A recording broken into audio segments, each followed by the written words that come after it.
I'm Marty Stauffer. The domestic dog has won a place in our hearts, granted no other animal. Millions are kept as pets, and we spend millions of dollars on them. Dogs, at least the domestic variety, are everywhere.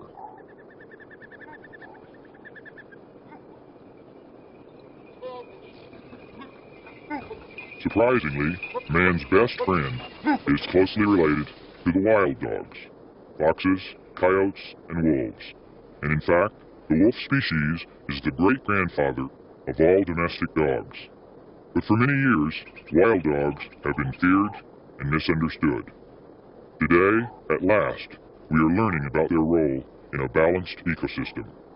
And we are becoming fascinated by the social behavior of the wild dogs.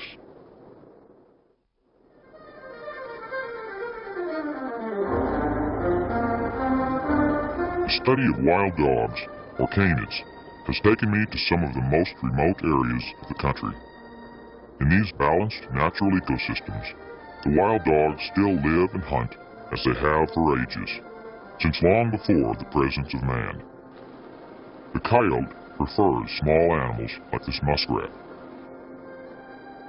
Catching a meal is not always easy, and so the coyote moves on.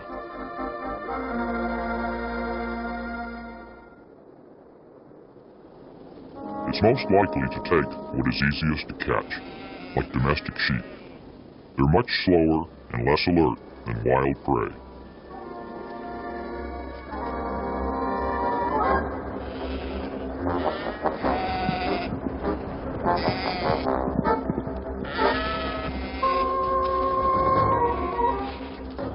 Man tries every opportunity to stop the coyote in its tracks. But we've laid out an incredible feast of livestock on our public lands, and then we complain when predators like the coyote join in. Yet in a very real sense, we are the intruders here.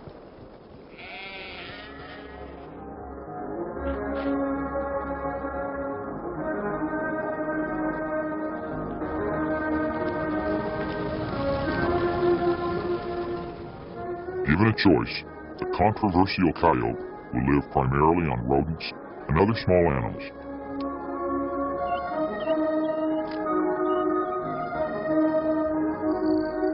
When not hunting for voles, as it is here, this wild dog will look for creatures like ground-nesting birds, reptiles and amphibians, and other small mammals, such as this ground squirrel or these deer mice. It's been calculated that a coyote left to feed on mice alone could consume 10,000 of them in 1 year. In practical terms, these 10,000 rodents can do far more damage than a single coyote killing an occasional sheep. Since World War II, rodents have destroyed more grain in fields in this country than we have sent abroad to hungry peoples. And that's just a conservative estimate.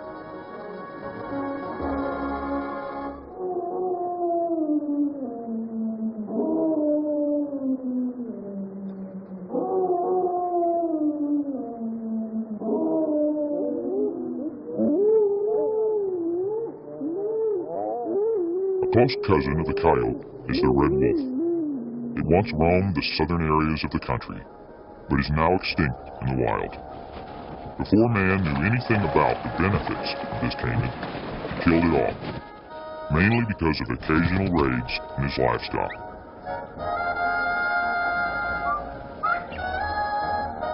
In its last days, the red wolf led a rather solitary life, hunting small game like these quail, and eating plants and berries. This wolf, the smallest in the world, hunts no more.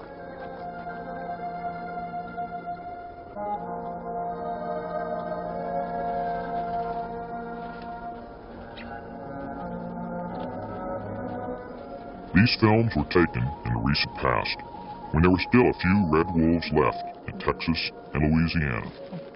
Like all wild dogs, the red wolf has a close-knit family life. I think it's ironic that this creature we call bloodthirsty and brutal is so loving and affectionate.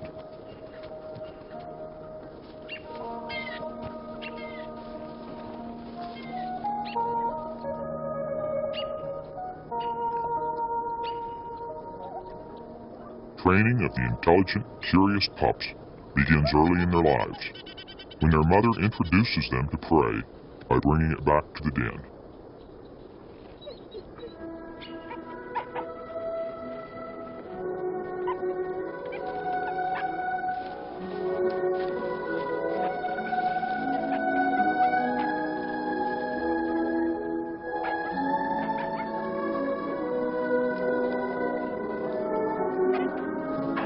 But sometimes a mother must curb her youngster's endless curiosity.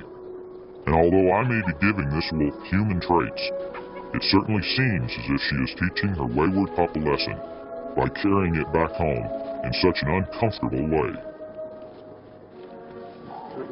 It's no accident that these timber wolves, also called gray wolves, resemble German shepherds. Wolves are the ancestors of all domestic dogs. There is evidence that about 15,000 years ago, wolves began to associate with man, following hunting tribes and eating what they left behind. Gradually, over centuries, the wild dogs became domesticated by man. For our own pets and hunting dogs, we selected out the most admirable and useful traits from these wild dogs: their loyalty, communication, affection, and hunting skills.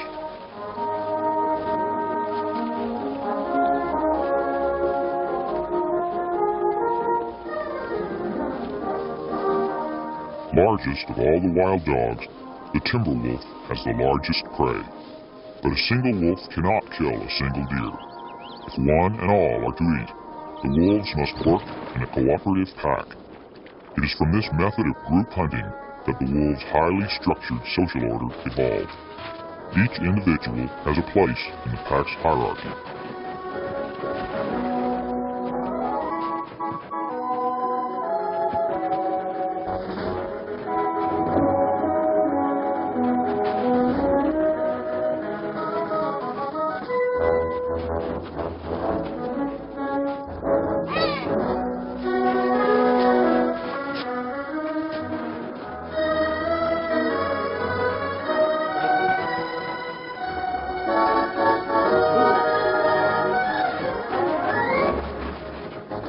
By using this group hunting technique, wolves in different areas of North America can take down such large prey as caribou, elk, and even moose, animals that may be 10 times the weight of a single wolf.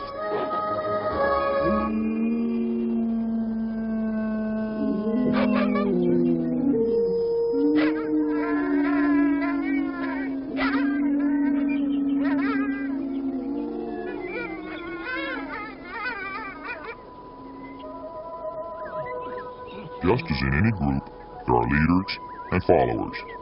In a wolf pack, an individual's status is constantly displayed by submissive or dominant body language. A domestic dog will look up to its human master as a superior and will act as a subordinate. The strong social drive of all canids makes a tame dog stay with its master in the same way a wild dog stays with its pack. As much as we love our tame pets, we hate the wild dogs. Every day we can experience the loyalty and affection of our own dogs, but we seldom have the chance to see the wild canids making their most important contribution as top dogs in a naturally balanced ecosystem, keeping their prey healthy and strong by weeding out the weak and diseased.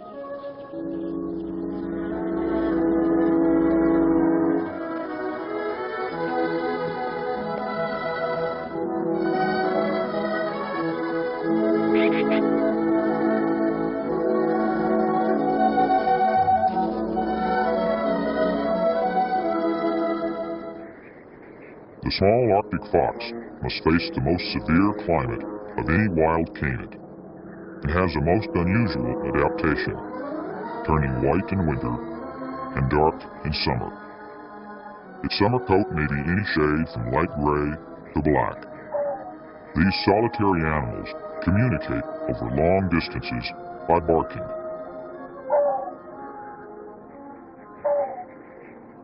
And they cover wide areas of tundra in search of their main food, rodents called lemmings.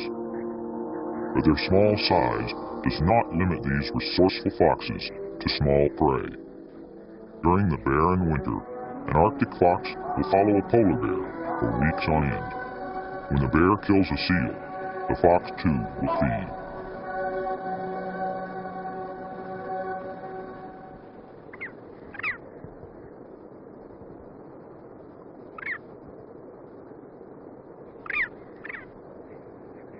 Also found in Alaska is the red fox. These dieting Jaegers are trying to chase a prowling fox away from their nearby nest.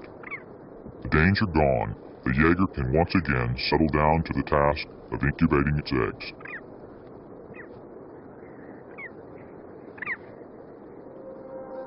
The fox also has family duties. I think these young fox, or kits, look and act much more cat-like than the wolf pups seen earlier. Even their name, Kits, suggests their resemblance. The red fox mother, or vixen, is very tolerant of her active kits and very responsive to their needs. She has a unique habit, caching, or burying food for later use. In the feast and famine world of the wild hunter, this behavior is essential, but rarely seen. This rabbit won't last long with her growing pups. Both mother and father hunt continually and bring food back to the den.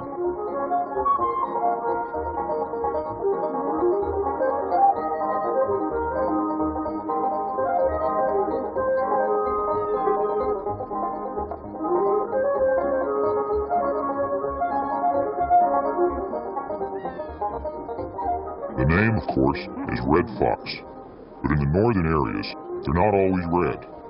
The mother's dark cross on her shoulders marks her as a cross fox. There's also a silver fox, actually black, but all three color phases belong to the red fox species. The pups in one litter can be any color. Although these were filmed in a remote area of Alaska, the red fox, the sly and cunning animal of legend and fairy tale, can live almost anywhere, even very close to man. As they do here, in central Colorado, only yards away from a ranch house and a major highway. In fact, man's activities have opened up huge new areas for the red fox, which prefers fairly open range and demands little of its environment. Here, it shares its territory with a mountain bluebird. The red fox can now be found from the Arctic Ocean to the Gulf of Mexico.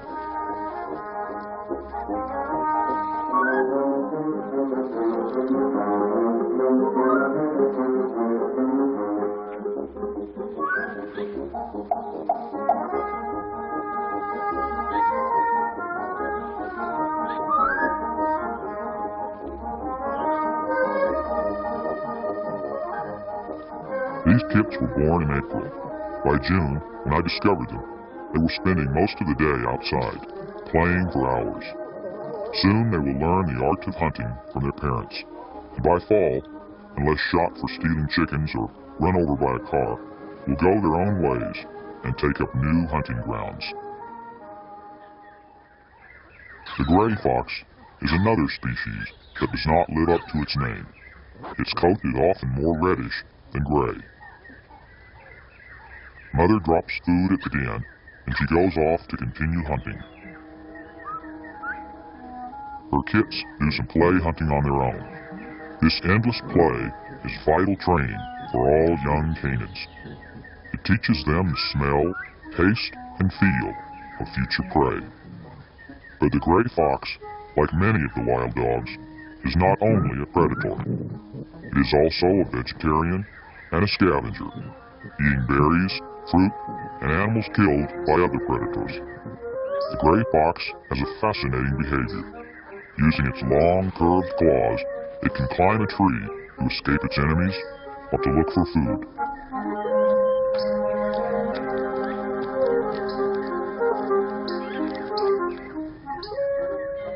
If I thought the red foxes were cat-like, the tree climbing of these gray foxes makes them seem even more so, and they practice their skill at a very early age.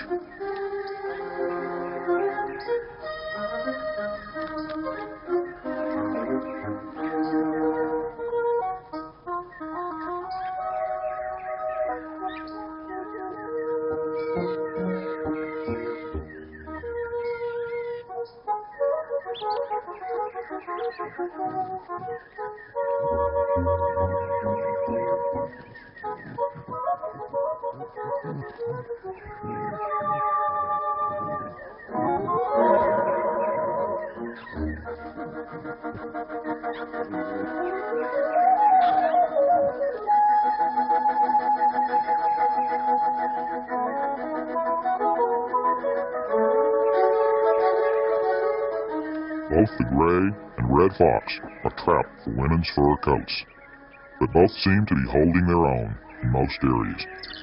Gray foxes are now found from Canada to South America. This one, climbing high above the ground in a buckeye tree, was filmed in southern Ohio.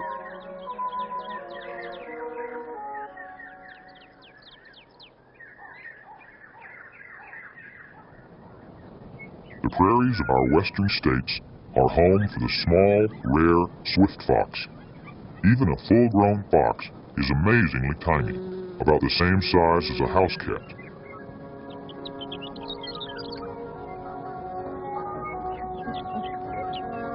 While the pups, too young to hunt, remain at the den, the mother fox must find food for them. It shares this prairie in Wyoming with other species, like the pronghorn antelope, too large, of course, for a fox to catch.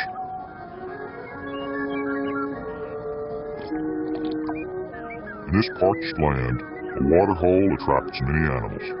For the fox, it's a welcome stop on her hunting rounds. But a mother fox with hungry kits cannot stop for long. Always curious, she investigates a striped skunk.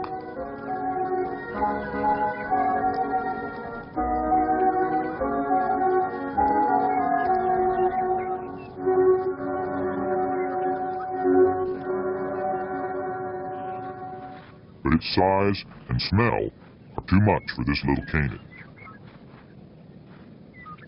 She continues tracking prey, using her keen nose and ears.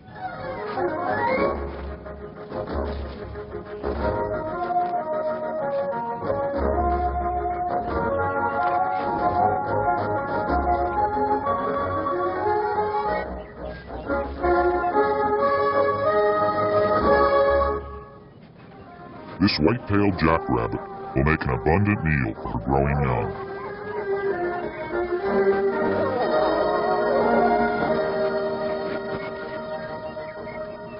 By fall, the vixen's kits will leave her, and by winter, she will once again be alone. Now in a warm winter coat, she hunts only for herself, scanning the plains for her next meal. On the alert for the smallest sound or movement.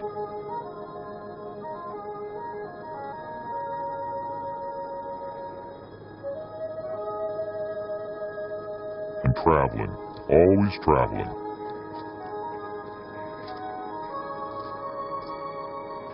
Summer and winter, the various rodents are a mainstay for the fox.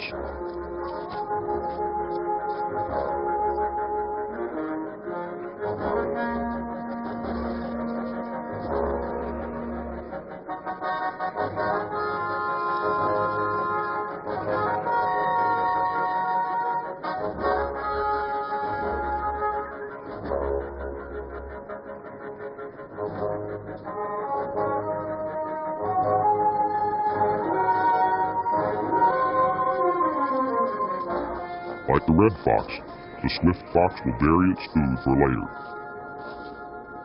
It seems sad that this small, harmless swift fox has almost disappeared, mainly because of poisoning campaigns aimed at its more controversial relative, the coyote. Here, looking like it hasn't a care in the world. Its relations with man have been anything but carefree. Yet when persecuted intensely, it seems to bound back with renewed strength. And since the founding of our country, the coyote has greatly expanded its range.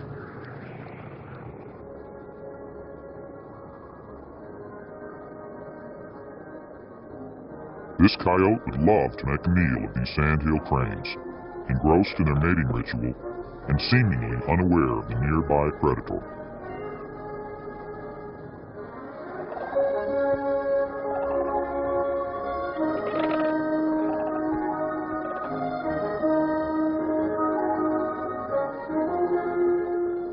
Perhaps the cranes know that this limping dog will be no threat, just so they keep their flight distance.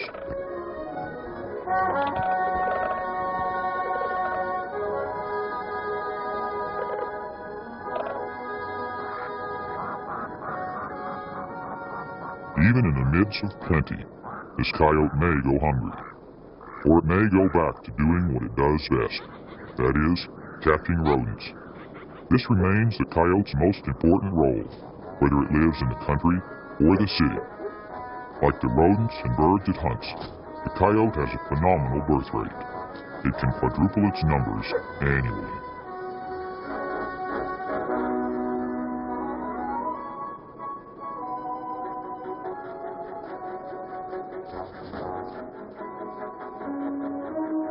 All the wild dogs, wolves, coyotes, and foxes are resourceful, well-adapted, and intelligent, just like man.